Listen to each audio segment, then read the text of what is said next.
Hello. Right now we're going to be talking about the immigration reform. As many of you know, many the families have been separated for many years due to strict immigration laws that exile family and members, leaving them only to see their loved ones through Facebook or pictures. There's letters that are sent over to the loved ones, and this is according to Olivo, which is from the Chicago Tribune News that has noted this information.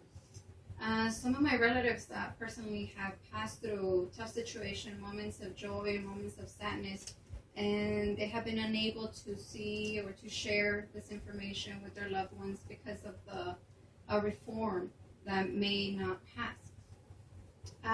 Right now, the immigration reform can have positive effects both on the immigration, and for illegals as well.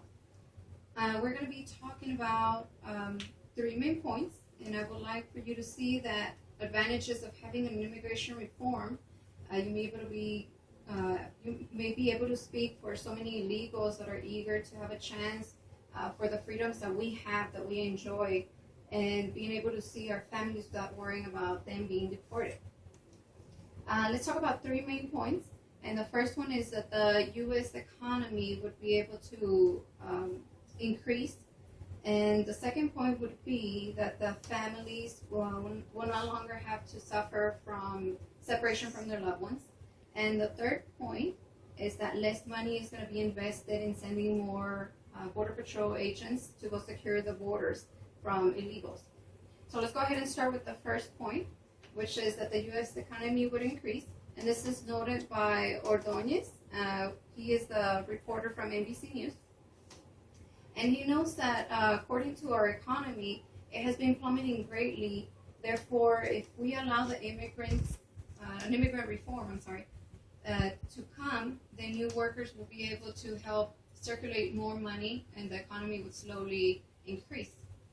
And he also notes that about 11 million immigrants would be equivalent to about $1.5 trillion, or roughly about 1% added to the gross domestic product in the period of 10 years.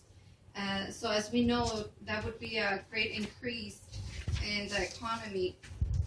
Another point that he notes is that less money would be invested in welfare programs, because now illegal immigrants will be able to work, so they don't have to turn to the welfare, and less money will be used for that.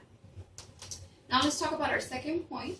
And our second point is about the families that will no longer have to suffer the separation from their loved ones. And this is noted by the Immigration Policy Center website. And it has been noted that family unification has been one of the very strong pillars here in the United States. And by not allowing the families to be together, you interfere with their happiness. It's also been noticed by Mirabal, which she is a Denver Post reporter.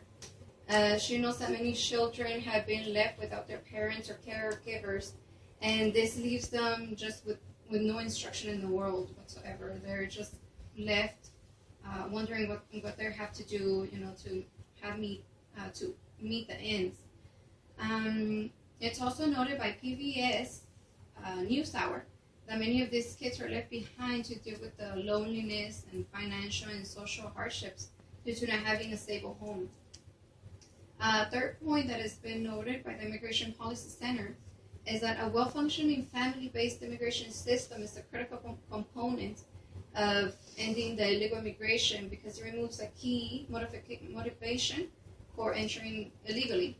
We see here that if we were to have illegals being able to, if they were to get permits, then they will no longer have to be risking their lives and just most of all entering illegally here to the United States. And that would be like a key benefit. If there was to be a passport or some kind of reform done, then they would have full liberty to come over to the United States and just visit their family whenever they want.